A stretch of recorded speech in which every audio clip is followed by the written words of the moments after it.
How low do you let your phone battery go before you actually rush to plug it in? 30%, 10%, 1%? You see, we panic when our phones are dying. But here's the truth. Your life has a battery too. In Jamaica, the average life expectancy for a woman is about 76 years old. And I've already lived 65% of that, nearly two-thirds of my life. And if I'm blessed by God, I may, have another 35% left.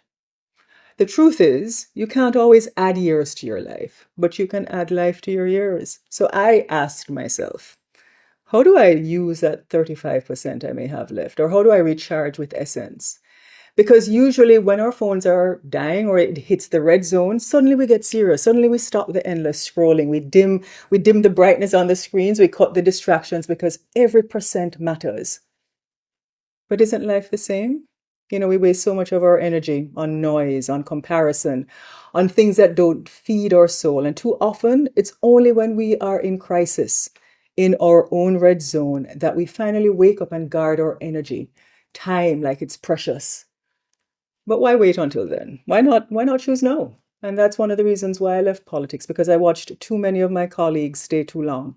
Some left broken, some left sick, some never left and died in the role. And they never got a chance to truly live fully. And so I say to you, don't wait until your body is tired, your spirit is empty to start living your life. Don't wait until your dreams are on life support or in the red zone. So whether you are 25, you are 45 or 65, your battery has power. The real question is not how much you have left, but how you will spend it. So spend it on love, spend it on spontaneity, spend it on vision, spend it on the things that will outlast you, because your battery is still running. So live charged, live fully, and please live now.